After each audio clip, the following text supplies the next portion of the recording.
ডিব্ৰুগড় জিলাৰ ফুটবল খেল পৰিচালকৰ শাৰীৰিক সক্ষমতা পৰীক্ষা সম্পন্ন। মুঠ ৮০ গৰাকী ফুটবল ৰেফাৰীৰ অংশগ্ৰহণ। পৰ্যবেক্ষক ৰূপে উপস্থিত জিলা ক্ৰীড়া সন্থাৰ উপসভাপতি ডাক্তৰ ভাস্কৰ গগৈ। ডিব্ৰুগড় জিলা ক্ৰীড়া সন্থাৰ অন্তৰ্গত ডিব্ৰুগড় জিলাৰ ফুটবল খেল পৰিচালকৰ শাৰীৰিক সক্ষমতা পৰীক্ষা ২৬ মে দেওবাৰে পুৱা ৮ বজাৰ পৰা নাহৰকটীয়া ক্ৰীড়া সন্থাৰ খেলপথাৰত অনুষ্ঠিত হয়।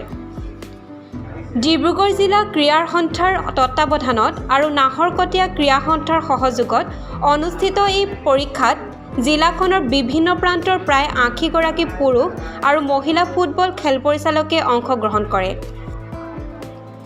২০২৪-২৫ বৰ্ষৰ এই বাৰ্ষিক শাৰীৰিক সক্ষমতা পৰীক্ষাৰ সৈতে সংগতি ৰাখি প্ৰেক্টিকেল ডিমনষ্ট্ৰেশ্যনৰ এটা কাৰ্যসূচী লোৱা হয়। উক্ত কাৰ্যসূচীৰ সমল ব্যক্তি হিচাপে উপস্থিত থাকে প্ৰাক্তন ৰাষ্ট্ৰীয় খেল পৰিচালক দেৱাশিষ মজুমদাৰ আৰু সহযোগ কৰে প্ৰাক্তন ৰাজ্যিক ৰেফাৰী তথা ডিব্ৰুগড় জিলা ক্ৰীড়া সন্থাৰ ৰেফাৰী বৰ্ডৰ চেয়াৰমেন উপেন ভূঞাই। ডিব্ৰুগড় জিলা ক্ৰীড়া সন্থাৰ ৰেফাৰী বৰ্ডৰ সম্পাদক অসীম হাজৰিকাৰ নেতৃত্বত অনুষ্ঠিত শাৰীৰিক সক্ষমতা পৰীক্ষাত ডিব্ৰুগড় জিলা ক্ৰীড়া সন্থাৰ উপসভাপতি ডাক্তৰ ভাস্কৰ গগৈ পৰ্যবেক্ষক ৰূপে উপস্থিত থাকে।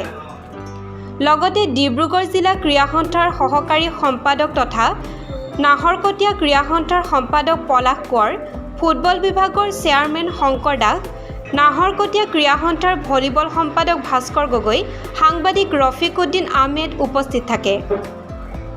নাহৰকটীয়া ক্ৰীড়া সন্থাৰ যুটীয়া সম্পাদক তথা প্ৰাক্তন খেল পৰিচালক পংকজ সোণোৱালে আধৰা শাৰীৰিক সক্ষমতা পৰীক্ষাৰ উদ্বোধনী অনুষ্ঠানৰ পূৰ্বে অসম ফুটবল সন্থাৰ ৰেফাৰী বৰ্ডৰ সদস্য, বিশিষ্ট ক্ৰীড়া সংগঠক, বিশিষ্ট সাংবাদিক, ডিব্ৰুগড় জিলা ক্ৰীড়া সন্থাৰ ৰেফাৰী বৰ্ডৰ প্ৰাক্তন সম্পাদক শচীন্দ্ৰলাল ভূঞা, যোৰহাট জিলা ক্ৰীড়া সন্থাৰ প্ৰাক্তন সম্পাদক, অসম ফুটবল ৰেফাৰী বৰ্ডৰ সদস্য, লগতে অসম ভলীবল সন্থাৰ প্ৰাক্তন সম্পাদক যোৰহাটৰ অমল বৰুৱা, সৰ্বভাৰতীয় ফুটবল ফেডাৰেশ্যনৰ ৰেফাৰী বৰ্ডৰ প্ৰাক্তন সদস্য, গুৱাহাটী জিলা ক্ৰীড়া সন্থাৰ প্ৰাক্তন বিষয়ববীয়া তথা প্ৰাক্তন ৰাষ্ট্ৰীয় ফুটবল খেল পৰিচালক গুৱাহাটীৰ উৎপল ভট্টাচাৰ্যৰ বিয়োগত ১ মিনিট সময় মৌনতা অৱলম্বন কৰা হয়।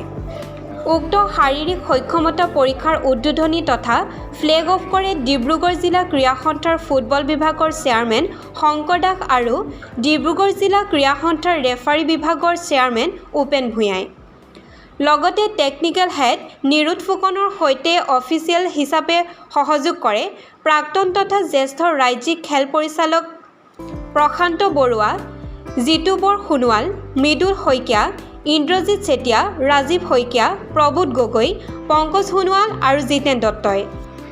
ডিব্ৰুগড় জিলা ক্ৰীড়া সন্থাৰ কাৰ্যালয় সম্পাদক শ্ৰীযুত মানৱজিৎ শইকীয়াদেৱে আধৰা সামৰণি অনুষ্ঠানৰ শেষত ডিব্ৰুগড় জিলা ক্ৰীড়া সন্থাৰ ৰেফাৰী বৰ্ডৰ সম্পাদক শ্ৰীযুত অসীম হাজৰিকাই উক্ত শাৰীৰিক সক্ষমতা পৰীক্ষা অনুষ্ঠিত কৰিবলৈ খেলপথাৰ প্ৰদান কৰাৰ লগতে যাৱতীয় সুবিধা আৰু সহযোগিতা আগবঢ়োৱাৰ বাবে নাহৰকটীয়া ক্ৰীড়া সন্থাৰ সম্পাদক শ্ৰীযুত পলাশ কোঁৱৰৰ লগতে সন্থাৰ সকলো বিষয়ববীয়াক ধন্যবাদ জনাই আৰু লগতে এই প্ৰখৰ ৰ'দ তথা গৰমক নেওচি উক্ত শাৰীৰিক সক্ষমতা পৰীক্ষাত অংশগ্ৰহণ কৰাৰ বাবে সকলো খেল পৰিচালকক আন্তৰিকতাৰে ধন্যবাদ জনায়।